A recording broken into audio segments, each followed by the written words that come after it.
Connaissance, recherche, sciences, mathématiques, théorie, physique, philosophie, conférences, archéologie, nature.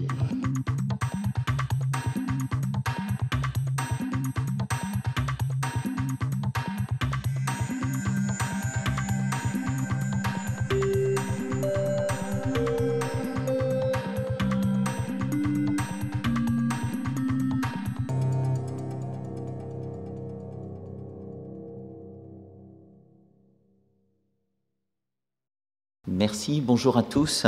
Je suis très heureux d'être ici ce matin. Je n'ai pas été un élève direct de Jean Dosset. Je suis arrivé à la Fondation Jean Dosset en 1996 et j'en suis reparti en 2003. Et donc j'ai passé 6-7 ans. Et c'était mon travail a été essentiellement fait sous la direction de Gilles Thomas, dont je suis l'élève. Et donc Jean Dosset, à cette époque, a été moins dans les affaires directement avec les collaborateurs. Et j'ai eu peu d'échanges scientifiques, il faut le dire, avec Jean Dosset. Je voudrais par contre rendre hommage à ce grand monsieur que j'ai beaucoup estimé parce qu'il avait une humanité qui m'a frappé et touché à cette époque. Jean Dosset connaissait tout le monde dans sa fondation. Il était capable de prendre des nouvelles des enfants de chacun et il s'intéressait à tout le monde depuis les agents techniques jusqu'au président, jusqu'au directeur de la fondation. Et il y avait eu un humanisme qui était vis-à-vis de ses collaborateurs tout à fait remarquable et qui était aussi visiblement vis-à-vis de ses patients et vis-à-vis des donneurs qui étaient célèbres et qui le vénéraient avec toujours beaucoup d'éléments autour de ces points-là. Donc je ne suis pas un élève direct, mais j'ai été par contre très heureux de vivre à la Fondation Jean Dosset pendant 6 ou 7 ans. Et le travail que je vais vous présenter est issu de ce qui a été fait à cette époque. Et je voudrais rendre un hommage à l'ensemble des gens de la Fondation, car si la petite équipe que j'ai animée à l'époque a été la responsable des découvertes qu'on a faites à cette époque, et je voudrais saluer ici Habib Zouali, Suzanne Lesage, Françoise Merlin et d'autres qui ont beaucoup contribué à ce travail. Mais en fait, on s'aperçoit que tous les gens de la Fondation, et à l'époque j'avais pris le listing de tous les employés de la Fondation, et je crois que pratiquement personne n'avait pas contribué à cette équipe, à cette découverte et à cette étude. Et donc c'est vraiment un travail collectif. Et je voudrais le dire ici, je l'avais dit, mais je le redis, c'est grâce à toute la Fondation que les choses ont pu être faites, et je crois que ce n'est pas le seul cas, le travail sur la maladie de Crohn, mais c'est le cas d'autres travaux antérieurs ou postérieurs. Voilà. Donc je vais commencer par une citation de Jean Dosset, qui s'est intéressé finalement à la médecine prédictive. On change de sujet là avec mon topo, et on ne parle plus de greffe, mais on parle de médecine prédictive. Et effectivement, la découverte du HLA, très vite, on s'est rendu compte qu'il existait que le HLA était associé à certaines maladies. Alors les plus célèbres sont la spondylarthrite ankylosante, sur laquelle on a travaillé d'ailleurs en même temps que la maladie de Crohn en parallèle, avec des résultats intéressants aussi. C'est un travail qui avait été fait avec Corinne Miceli et Maxime Bréban. Et puis, il y a aussi le diabète, et puis bien sûr la narcolepsie dont vous avez entendu parler hier, etc. Et donc, la question était finalement, est-ce qu'on ne peut pas généraliser ça et dire que des marqueurs sur le génome peuvent prédire la survenue des maladies. L'idée n'est pas de Jean Dosset, et il y a eu d'autres personnes, dont Jacques Ruffier avant, qui en avaient parlé. Et puis bien sûr, ça touche à la prédisposition génétique aux maladies en général, et donc c'est des thèmes qui étaient relativement classiques. Mais il n'empêche que Jean Dosset a beaucoup contribué à faire avancer ce sujet de médecine prédictive, y compris dans sa dimension éthique, ce qui n'est pas sans intérêt aujourd'hui avec les premiers résultats qui arrivent. Alors moi, je vais vous parler, pour illustrer cette médecine prédictive, de la maladie de Crohn, mais je crois que d'autres maladies pourraient très bien illustrer les mêmes questions. Et donc la maladie de Crohn est une maladie vous voyez, essentiellement des pays développés, qui touche à peu près une personne sur 1000 dans la population générale. C'est une maladie qui commence en général chez l'adulte jeune et qui va se prolonger toute la vie, avec des périodes de rémission et des périodes d'acutisation. C'est une maladie qui est difficile à traiter, invalidante, et qui justifie d'une recherche importante. Il y a, puisqu'il faut parler des malades, et je crois que c'est toujours important, comme le disait Jean Dosset, il y a des associations de malades extrêmement efficaces et tout à fait remarquables sur cette maladie, en particulier en France. La maladie de Crohn est une maladie qui est génétique et qui est familial et donc supposé génétique. Et on considère qu'à peu près 8 à 10% des malades atteints de maladie de Crohn ont au moins un apparenté atteint, ce qui correspond à un risque pour un frère ou une sœur de malade de développer la maladie de l'ordre de 10 à 40 fois celui de la population générale, ce qui est un risque qui est comparable à celui du diabète par exemple, ce qui est classiquement reconnu comme génétique. Donc on est vraiment dans des maladies du même genre.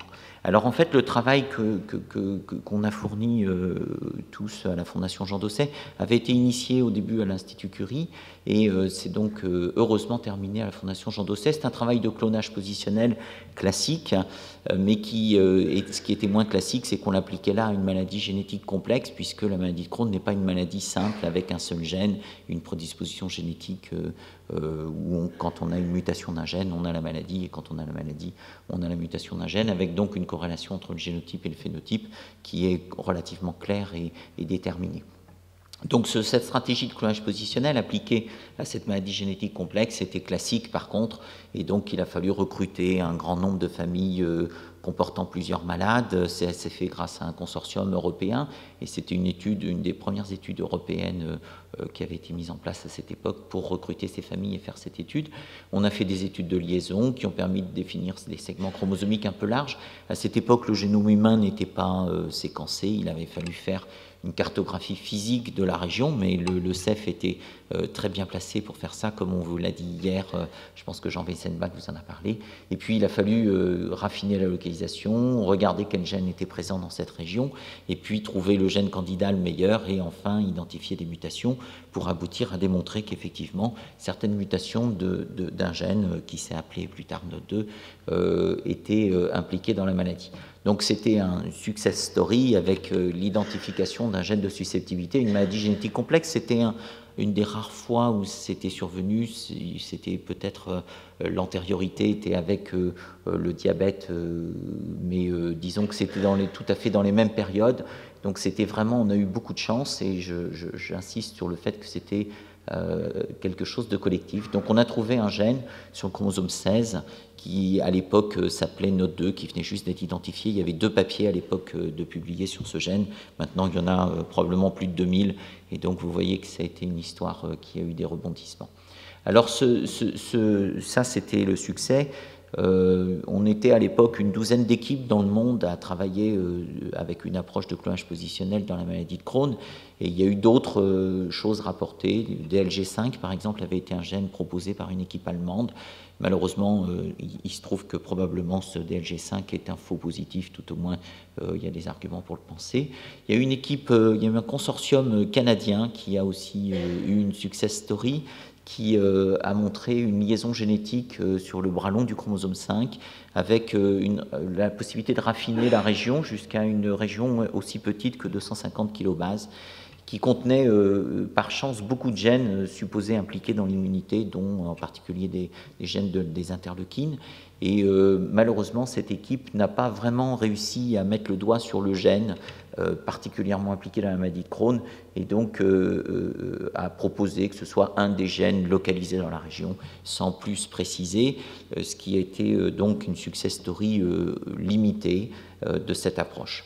Par contre, le travail qui avait été fait sur le chromosome 5 à l'époque dans la maladie de Crohn, et qui a été fait par Mark Daly, qui travaille au Massachusetts Institute of Technology, a été très performant pour d'autres raisons, puisque Mark Daly, en fait, en essayant de trouver les polymorphismes associés à la maladie, a reconstruit des blocs de polymorphismes qu'on appelle des blocs haplotypiques, et il a ainsi contribué très très largement à la définition de la structure haplotypique du génome, qui a débouché sur les projets HapMap et plus tard tous les génomes scan, etc. Donc vous voyez que la maladie de Crohn a aussi servi à la communauté génétique des généticiens en général. Alors donc cette approche de clonage positionnel, à l'époque, les 12 groupes, si on prend les résultats globaux, eh bien vous voyez qu'on a pu identifier tous ensemble une dizaine, enfin tous ensemble tout en étant concurrents quand même, une dizaine de locus sur le génome qui sont marqués en rouge et qui sont validés de manière statistiquement tout à fait valide pour dire qu'il existe effectivement des gènes de susceptibilité à la maladie de Crohn sur ces régions. Malheureusement, je vous l'ai dit, un seul gène a pu être identifié par notre groupe sur le chromosome 16 et un gène probablement sur le chromosome 5 avec des réserves. Donc vous voyez que finalement, cette approche de clonage positionnel, elle a été efficace, mais la pêche quand même, quand on regarde 10 ans plus tard, elle est relativement modeste. Alors ce qui a beaucoup maintenant changé, c'est l'approche des génomes scans en association, donc les Genome-Wide Association Studies ou criblage du génome par étude d'association. Et cette nouvelle technologie a donné des résultats depuis 2-3 ans qui sont tout à fait remarquables et qui révolutionnent complètement aujourd'hui la génétique des maladies complexes. Alors vous voyez que ici c'est une publication du Wellcome Trust qui a étudié dans une même publication plusieurs maladies, dont la maladie de Crohn. Et pour résumer, on pourrait dire que la maladie de Crohn, vous voyez qu'il y a beaucoup de localisations génétiques qui ont pu être trouvées par des approches de criblage du génome en association. Vous voyez ici tous les petits points verts qui dépassent, c'est des localisations candidates pour que des gènes soient localisés à cet endroit-là. On a eu plus de chances dans la maladie de Crohn que dans d'autres maladies, par exemple la psychose myocardiopathie. Ici, vous voyez que malheureusement, il y a assez peu de succès. L'hypertension, par exemple, il y a aussi assez peu de succès. Enfin, globalement, la maladie de Crohn a été l'approche de génome scan a été très productive dans cette maladie. On a aujourd'hui une quinzaine de génome scans qui ont été publiés avec donc pas mal de gènes identifiés, et je voudrais en faire un petit peu le point avec vous. Donc en fait, les tout premiers génome scans, on va dire les 3-4 premiers, ont permis d'identifier, vous voyez, une douzaine de gènes qui sont listés ici, et dont on connaît pour certains le polymorphisme qui est impliqué dans la fonction biologique. Pour beaucoup d'entre eux, le polymorphisme reste encore mal déterminé. Tout ce que je vais vous dire est un petit peu sous réserve que toutes ces approches ne sont pas encore abouties et qu'il existe encore une précision dans les données qui est nécessaire avant d'avoir des conclusions qui sont peut-être dressées un peu hâtivement aujourd'hui dans ma présentation. Vous voyez que pour beaucoup de ces polymorphismes associés à la maladie, eh bien, c'est des polymorphismes qui ont une fréquence relativement élevée. Vous voyez, 67% dans la population générale, 42%, voire même c'est l'allèle le plus normal qui est, vous voyez ici par exemple, à 93% dans la population générale. Donc les gènes qu'on a identifiés grâce à ces génomes scans en association sont des gènes sont des allèles communs de certains gènes. L'autre chose qu'il faut remarquer, c'est que la grande majorité de ces allèles ont un risque attribuable qui est très faible, c'est-à-dire qu'ils contribuent pour très peu au risque de développer la maladie. Et puis, peut-être le plus important, c'est que ces gènes ont permis d'identifier certaines voies de signalisation et certaines fonctions biologiques tout à fait intéressantes, par exemple la voie de différenciation TH17 des lymphocytes, où vous voyez l'immunité innée, ici, ou l'autophagie, qui sont des voies particulières. Je crois que c'est un des grands succès de ces génomes scans, c'est d'avoir pointé du doigt des voies de signalisation particulières. Alors, il y a eu donc une douzaine de gènes identifiés par les tout premiers génomes scans, puis après il y a eu une méta-analyse à laquelle on a contribué et qui, vous voyez, a retrouvé une vingtaine de gènes supplémentaires. Et puis, si en fait on fait le point aujourd'hui, eh bien, il y a environ une cinquantaine de gènes de prédisposition à la maladie de Crohn qui sont identifiés. Donc vous voyez, on a travaillé une dizaine d'années pour trouver un gène par une approche de clonage positionnel, 12 groupes dans le monde. Aujourd'hui, avec des consortiums internationaux et l'approche des génomes scans, c'est 50 gènes trouvés en 3 ou 4 ans, ce qui est tout à fait remarquable. Alors, combien il y a de gènes au total? Eh bien, c'est une question qu'on peut se poser. Vous avez ici une ligne qui décrit ce qu'on attend selon le hasard, et vous avez ici les valeurs statistiques observées à travers l'étude de méta-analyse qui avait été publiée en 2008. Et vous voyez qu'il y a un excès de tests significatifs qui témoignent qu'il y a des gènes de susceptibilité quelque part dans le génome. Si on enlève les gènes qui avaient déjà été identifiés avant la méta-analyse, vous voyez qu'il reste encore un certain nombre de gènes supposés à trouver.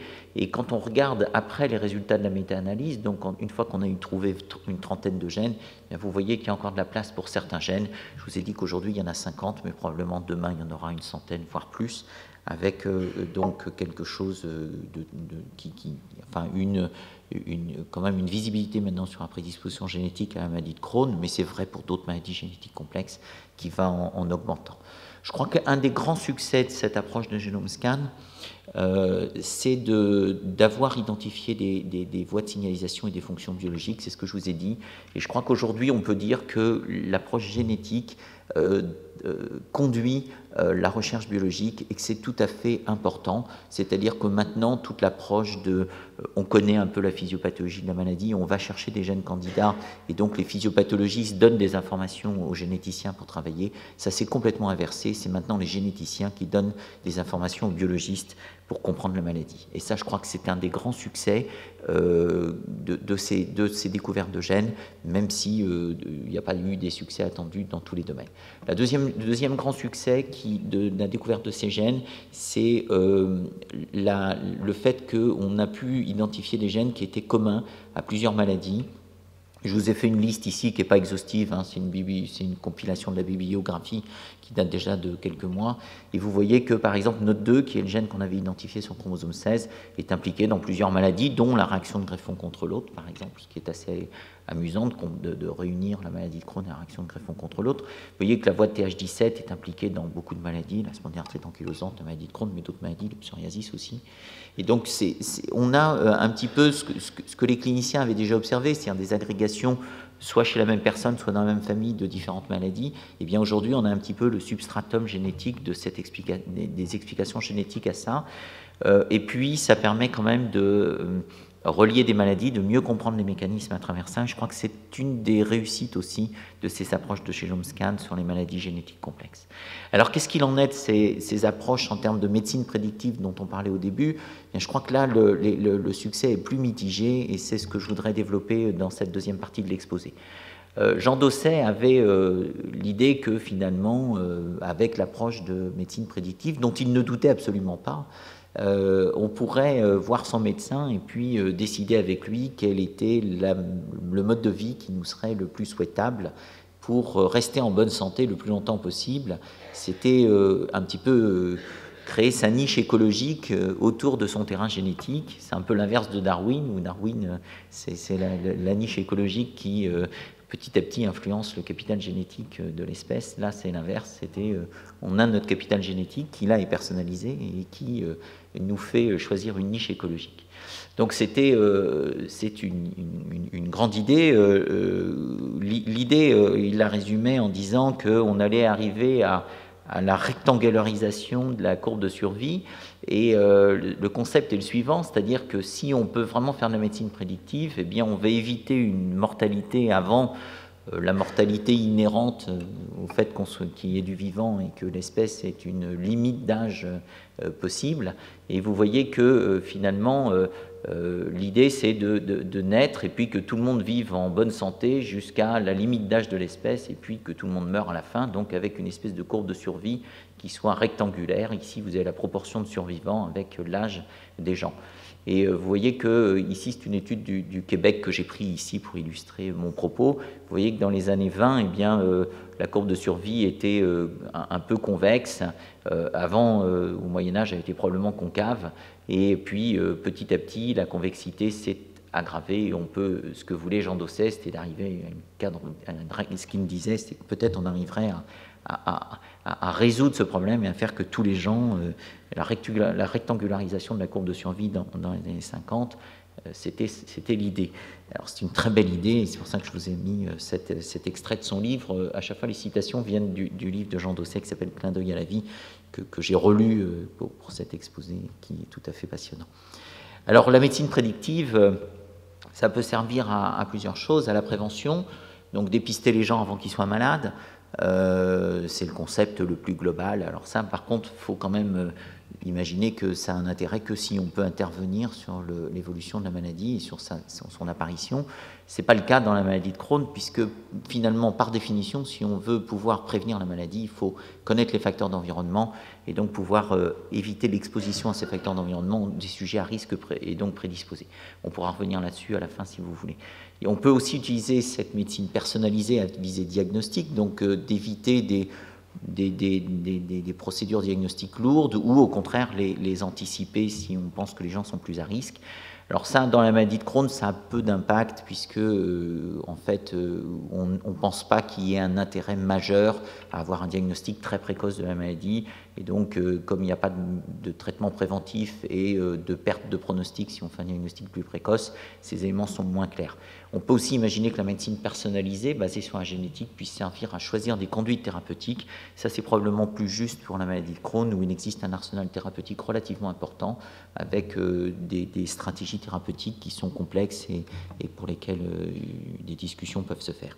Alors donc, où on en est de là? Je vous ai dit, pour la maladie de Crohn, probablement ces deux points-là, d'emblée, on peut dire que ça jouera peu, peut-être ce point-là un peu plus. Cela dit, malgré tout, on peut quand même réfléchir, puisque la maladie de Crohn n'est utilisée aujourd'hui que comme un exemple. Alors, on peut d'abord prendre les polymorphismes et donc les allèles à risque un par un. Eh bien, vous voyez ici que dans 16 maladies, une centaine de polymorphismes, en fait, très peu ont un risque élevé, et donc la grande majorité d'entre eux ont un risque inférieur à 1,5. Ça veut dire qu'individuellement, chaque allèle n'a que peu d'intérêt, et même NOT2, qui est le gène le plus associé à la maladie de Crohn, vous voyez qu'une personne sur deux malade n'a pas de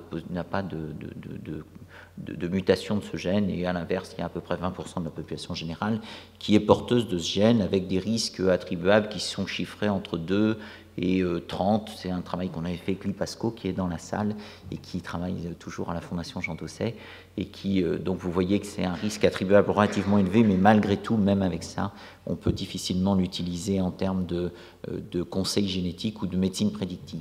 Alors, on peut se dire que finalement, individuellement, chaque allèle ayant un risque faible, on va pouvoir pouler tous les allèles et puis en déduire quelque chose. Alors, effectivement, vous voyez que chez les malades, en jaune, comparé au contrôle en vert, eh bien, si on compte tous les allèles, ici sur une dizaine de gènes de susceptibilité, eh bien, il y a un petit excès d'allèles à risque chez les malades. Ce n'est pas inattendu, c'est très significatif, c'est sûr. On vient de faire ce travail avec maintenant une cinquantaine de gènes, et vous voyez qu'on trouve des résultats tout à fait comparables avec ce qui a été publié. Ici, ce sont des résultats non publiés. Donc on peut dire que globalement, plus on a de gènes, plus on a d'allèles à risque, c'est le cas ici, vous avez le nombre d'allèles ici, et plus vous augmentez votre risque de tomber malade, ce qui n'est pas inattendu et ce qui est relativement banal. Cela dit, en fait, ce qui se passe, c'est que pour les gens qui ont le plus d'allèles à risque, ça correspond à une toute petite nombre d'individus, et donc la grande majorité des malades sont dans ceux qui ont un risque relativement faible, et donc l'intérêt diagnostique de l'ensemble de ces allèles n'est pas très clair. Et une bonne façon de voir l'intérêt diagnostique d'un test, c'est de faire une courbe ROC. Et une courbe ROC, en fait, est une courbe qui traduit l'inverse de la spécificité et la sensibilité ici en ordonnée. Et on s'attend dans une courbe de ROC exploitable en pratique clinique qu'on ait à peu près une aire sous la courbe de 0,8, et c'est symbolisé par la courbe verte ici. Donc, pour avoir un test diagnostique, on aimerait avoir quelque chose qui se rapproche de ça, voire qui le dépasse. Or, vous voyez que quand on prend les allèles à risque pour 10 gènes, eh bien, vous voyez qu'on est loin d'une courbe de ROC vraiment exploitable en clinique, qu'on utilise différents critères pour ça. Et puis, on l'a fait sur une cinquantaine de gènes. Et vous voyez que la courbe de ROC ne s'améliore que modestement. Et donc, on peut dire qu'aujourd'hui, probablement, même avec 50 allèles, même avec 50 gènes, on ne peut pas établir une médecine prédictive très clairement pour une pratique clinique évidente. Alors reste encore le problème de l'épistasie, c'est-à-dire se dire, chaque gène individuellement a un peu d'effet, poulet, il y a un effet additif, mais dont le rôle en pratique clinique est probablement modeste. J'ai bientôt fini, François, parce que je vois que tu t'inquiètes. Et on pourrait se dire, finalement, peut-être c'est des combinatoires un peu très, très particulières. Un malade va avoir le gène A et puis le gène Y, et puis là, il y a un surrisque extrêmement précis. Et donc ça, c'est ce qu'on appelle l'épistasie, c'est-à-dire une combinatoire de gènes qui définit un risque particulier. Alors effectivement, l'épistasie est une piste de recherche.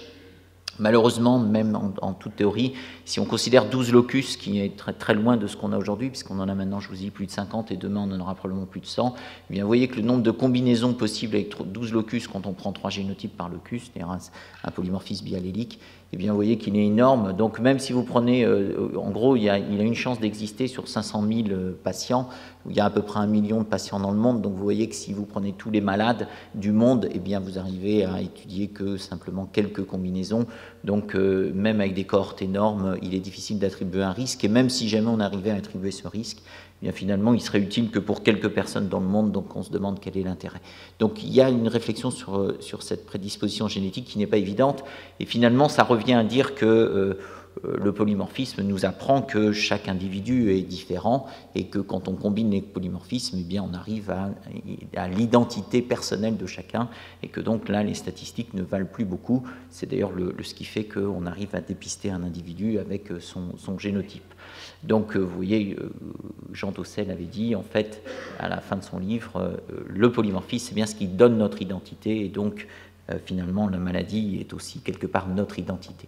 Je voudrais finir, c'est ma dernière diapo, pour l'avenir, et en avenir, je vous propose de revenir à Jean Dosset, qui avait d'autres idées en poche, et Jean Dosset écrivait à la fin de son livre que finalement peut-être les polymorphismes étaient aussi conditionnaient aussi le fait que les gens pouvaient vivre ou ne pas vivre, et c'était aller au bout du raisonnement, et quelque part, eh bien, c'est dire finalement que des combinatoires de polymorphismes étaient viables et d'autres pas. Et je crois que ce qu'il avait dit, qui était effectivement difficile à faire à l'époque où il écrit cette phrase, est probablement faisable aujourd'hui, et je pense que c'est un travail qu'on pourrait reprendre et partir de Jean Dosset pour d'autres études. Merci de votre attention, et désolé si j'ai débordé un peu.